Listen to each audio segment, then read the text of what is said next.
Hello everybody, and thank you for joining us on Gembali Media Space. If you're new to this channel and if this is your first time on this channel, we're discussing everything new generations, entrepreneurship, marketing, branding, art, lifestyle, and youth.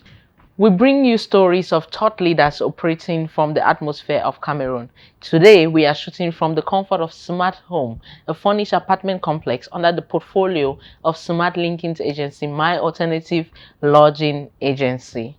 So, without much more, let's get into it.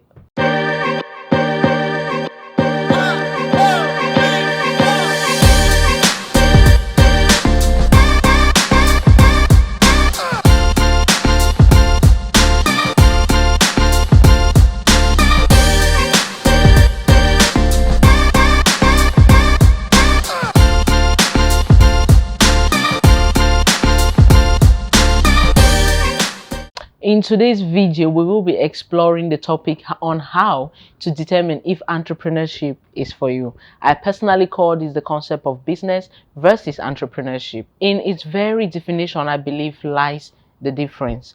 Business is running an activity with the sole purpose of making profit, whereas entrepreneurs, I believe, is not just to make profit, but with the aim and with the purpose of making a difference and solving a problem. So therefore, in this particular video, we will be diving into the character traits I believe that each entrepreneur should have. And I believe if you can identify those in yourself, then you can determine if entrepreneurship is indeed the right path for you. Therefore, a businessman recycles old ideas, while an entrepreneur identifies a problem and goes on a venture to solve said problem. Stay glued on this particular video while we identify key indicators that can tell that you're on the path to true entrepreneurship or if you're just a business person. The first key indicator that entrepreneurship is probably for you is when you begin to identify passion to purpose. Entrepreneurs always find success when they identify ideas that they care about and turn this into some venture. Therefore, aligning a cause for which you are passionate and aligning this to business advantage is something that I believe makes you a solid entrepreneur. I'll take an example in my case. I've never considered the idea of making profit from partnering people with different apartments. I've always just had passion for it from my time managing an apartment throughout the tourism throughout my career time in the tourism industry until eventually I began to recommend apartments to certain friends and family, and then it dawned on me that this is something I could effectively do for profit. And it also helped when one time I placed a friend, shout out to Bonnie and Bibi. I placed them in apartments and they came back to me with gratitude and suggested, why don't you consider this seriously?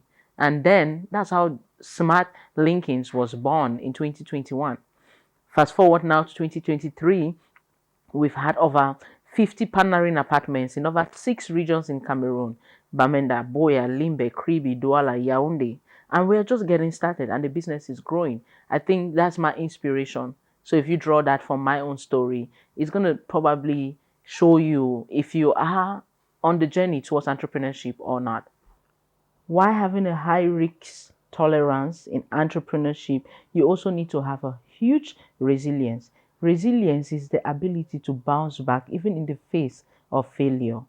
When you face a problem, do you think about the problem or do you think about how to solve this problem? You need a high emotional intelligence to be able to manage the relationships across all stakeholders who are involved in your journey on entrepreneurship.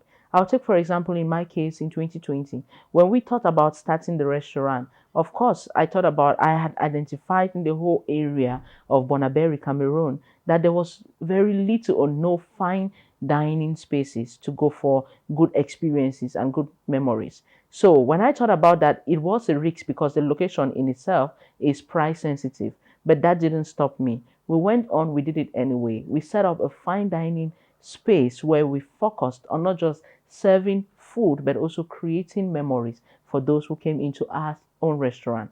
So I think if you are able to have a high tolerance for risk, if you are able to adapt and change your business models with the changing times, and if you're resilient enough to keep bouncing back in the face of adversity and problem, you might have it in you to be a good entrepreneur.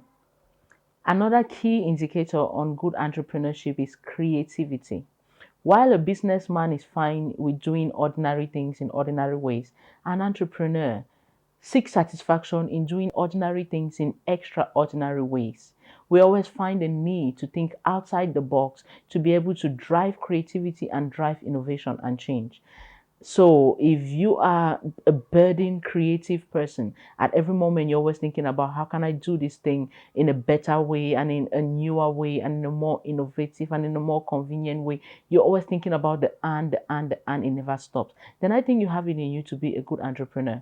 I'll take it again, another example with my case, why doing the restaurant still in 2020.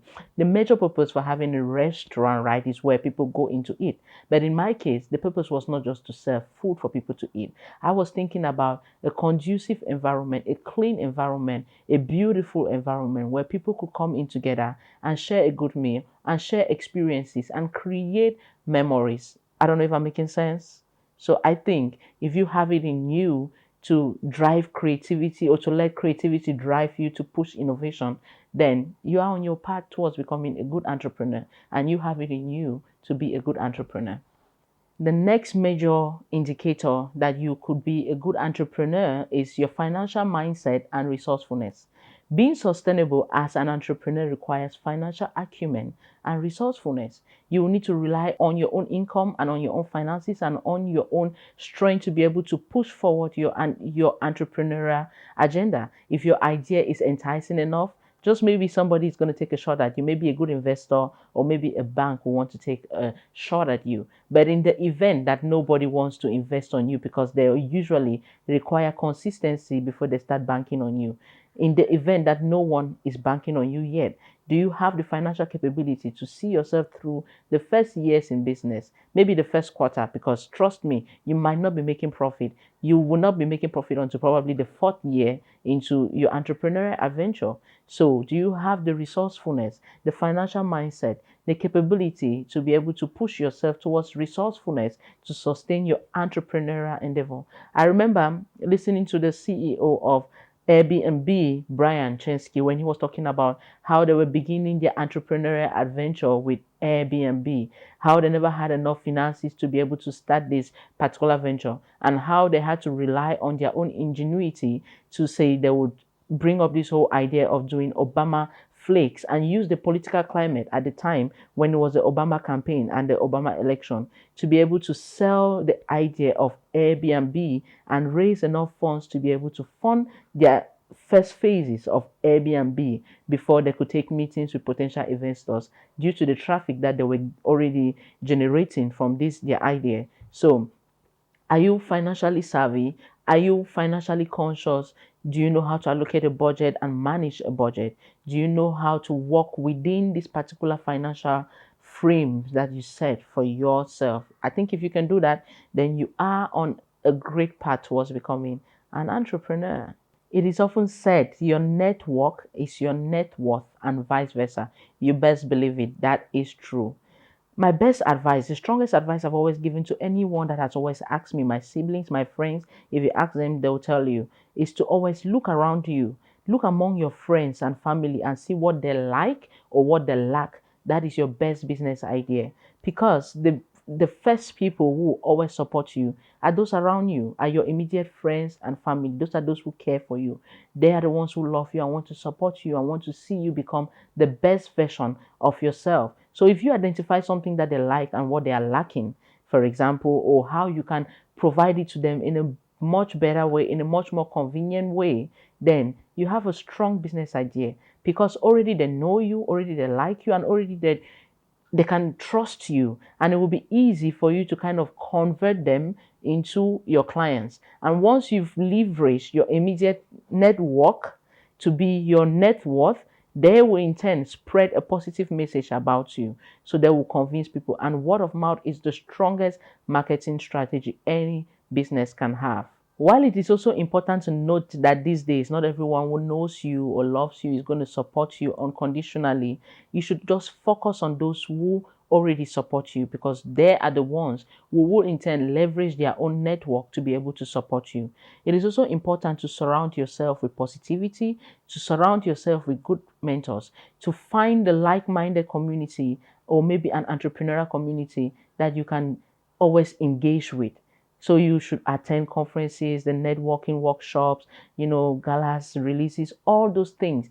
Attend those places, attend those events that kind of put you among the people who can purchase your business idea or who can support you in one way or the other. They can always give you feedback, or they can consume your products directly, or they can refine your offerings in some way. So I think if you can identify the areas and if you can identify the networks that can propel you to success, then you are already a good entrepreneur. While in this video, we've discussed at length 5 key indicators that can make you to determine whether you are a good entrepreneur or not.